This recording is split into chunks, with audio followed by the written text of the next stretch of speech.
In this series, I'm playing a season in every FIFA game from FIFA 14 all the way to FIFA 23, and today we're playing FIFA 19. Instead of using a poll to decide on our team, instead I took the most commented team from the past 5 videos, and in this season, we'll be taking over Borussia Dortmund.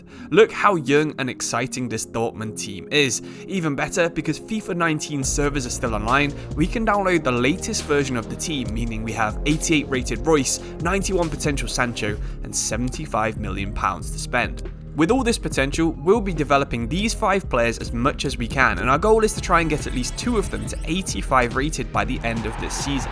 We're also going to try and break a record. We're going to be ambitious, we're going to go for the most team goals in one season in the Bundesliga. Currently Bayern hold the record with 101 goals, but really, I'll just be happy if we can make it to 100.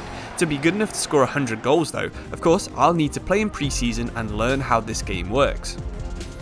Well, welcome to the start of the European International Cup, the first group stage game of this pre-season tournament. Yeah, and these tournaments, much more of a big deal these days, and the fans certainly play a bigger part. FIFA 17 is still my favourite game we've played, but the way the players move on FIFA 19 is so much better than FIFA 18. The passing is crisp, and you can score some bangers because volleys are overpowered as hell. As always, we'll make some signings, but I'll try and limit myself to signings the club will make in the near future. This summer, we'll only be making one, but I promise we'll make another one in winter. Just like last year, cutscenes are a big part of transfers. Take me back to that clipboard from FIFA 15.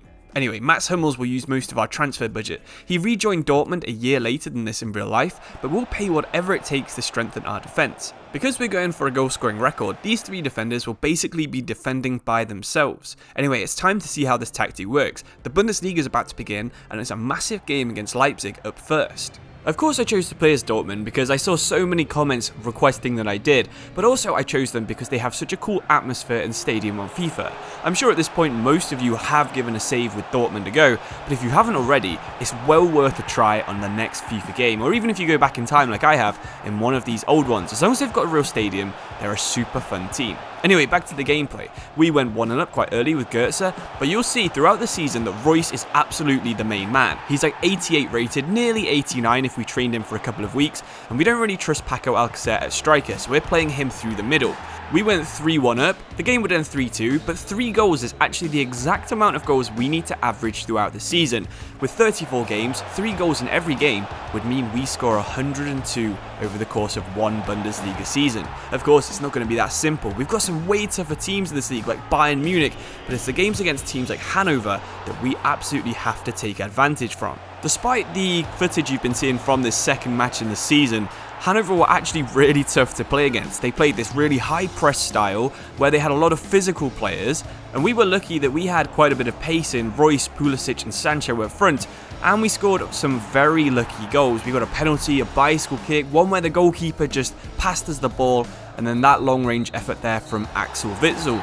We somehow won 4-0, and this 4-0 win means we will go top of the Bundesliga, of course, with 2 wins and that many goals scored.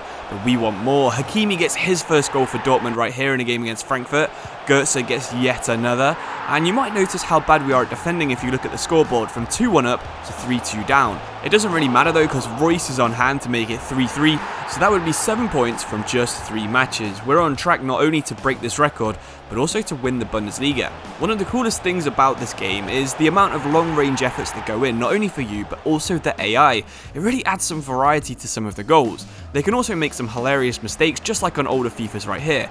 Royce winning the ball, cutting inside, he went for a shot, and Delaney just about missed the goal there with a header from the edge of the box. I think FIFA 19 Marco Reus is probably going to beat FIFA 15 Lionel Messi for being the best player I've used in this series. Mario Götze is also up there, his finishing is absolutely amazing. I'd say one of the biggest problems with these older FIFA games is that when the AI wants to score, they will just score. It doesn't matter the angle they are at or what player they're using, they will just do a powerful shot that will go straight through your goalkeeper.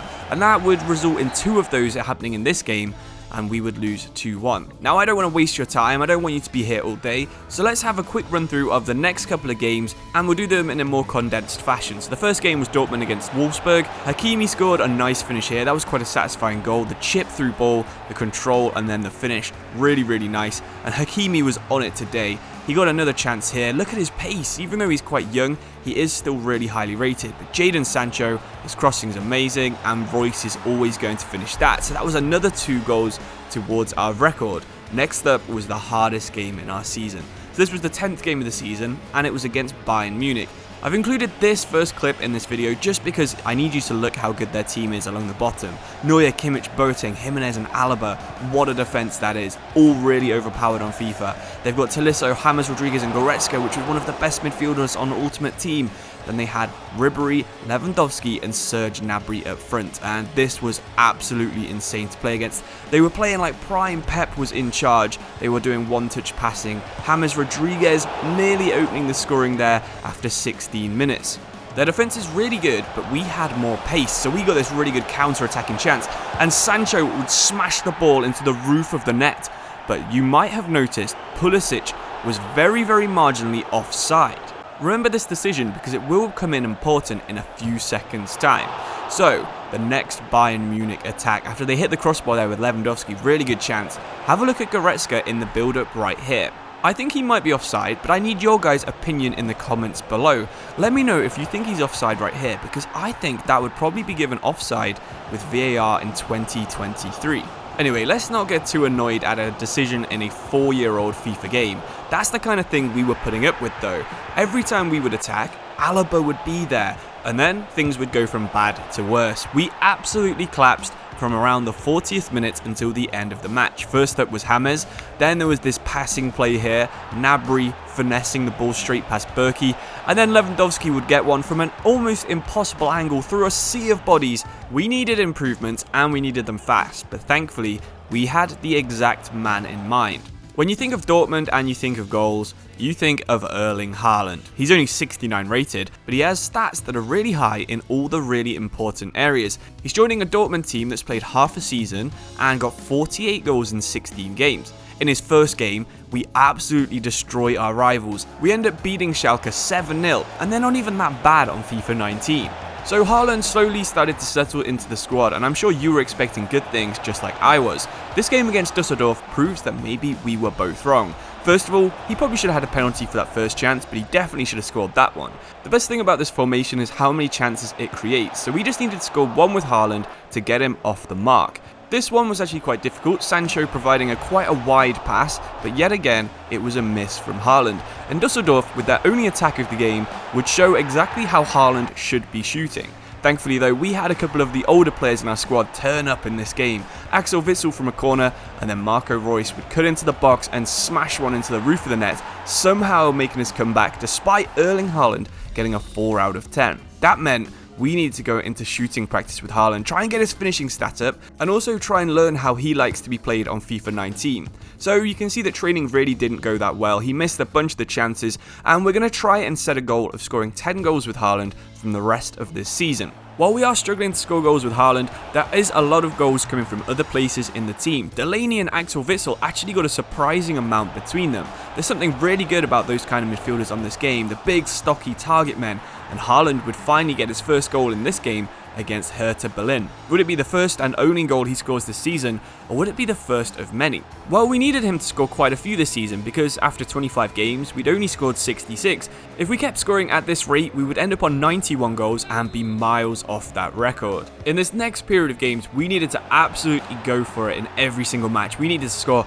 as many goals as fast as we could. Witsel got the first one there, and then Sancho and Haaland began a pretty lethal combination we'd formed up front.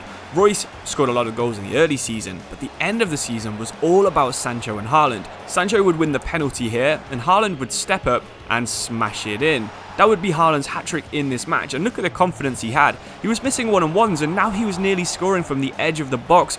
He had a chance here to score 4 goals in one game.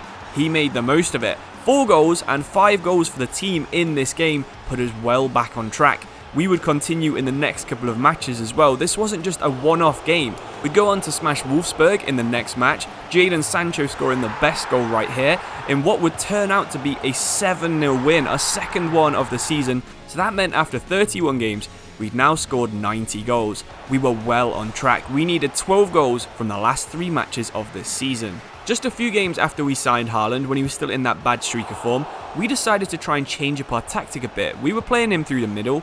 He was actually so much better as a left forward and a front three. So we had Sancho right wing, we had Royce through the middle, and then we had Haaland playing left wing on get in behind. And he got so many chances and so many pullbacks. Royce was the exact opposite though. This seemed to make him play a lot worse. He went from being the main man scoring basically all of our goals to basically scoring no goals at all anymore. He was still super important as a creator, but a lot of our goals were starting to come from Jadon Sancho. I really enjoyed using every single player in this team, so if you ever go back to FIFA 19, make sure you give Haaland, Sancho and Royce a go, no matter what team you're playing at. See if you can sign them, because they're all super fun.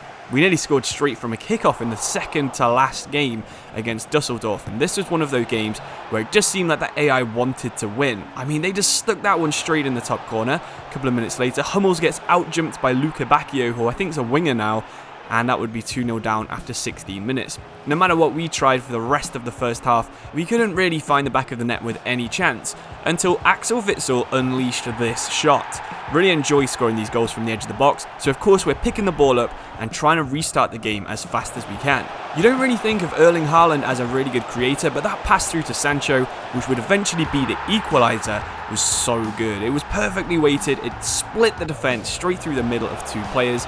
It didn't take long until we were actually ahead in the game for the first time. Guerrero scoring a nice curled effort there to make it 3 goals in this game. Well, make that 4, and it was actually a second for Guerrero, our left wing back. He'd scored 2 goals in a really important game for our title fight. Well, Axel Witsel had also scored 2 goals, both from outside the box. That one pretty lucky how it bounced back to him. But like I said at the start of this video, volleys are kind of overpowered. If you think we were playing on a lower difficulty, I think goals like that will prove that we are actually still playing on Legendary. The referee's going to blow his whistle, and that means in this final match, we need 3 goals to either match the record we've been going for this entire episode, or we need 4 goals to overtake it and become the highest scoring Bundesliga team ever. Here's some of our player ratings if you want to know how we've been developing our players, but it was time for this game against Borussia Mönchengladbach. This was going to be super important to get that first goal, force the AI to attack so there was a lot more space for our pace, and it took just 5 minutes for Marco Reus to get that first goal. He hadn't scored in about 10 matches before this one, but when it really matters, Marco Reus stepped up and he was the man we wanted. Delaney would bring the ball forwards. Reus was offside there, but well left, and Haaland would get on the end of it. What a cross that is, and Sancho really should be scoring, but Jan Sommer is not the goalkeeper you want to be facing when you're trying to score at least 3 goals in one game. So into the second half now. We haven't had too many chances so far, but you know what kind of chances we've been scoring. It's ones like this. From the edge of the box, smashed in. Jan Sommer's getting nowhere near that. He's not the tallest goalkeeper on this year's game. And that meant it was 2-0. Sancho would beat one man. He would get into the box, he would Rabona across it, and it would be Delaney who meant we had now matched that record we've been going for this entire episode. 101 league goals, and going into injury time, we were level with that Bayern Munich record. Reus would beat his man. Could this be it? Oh, it absolutely was. That's exactly the man you want to be on that chance.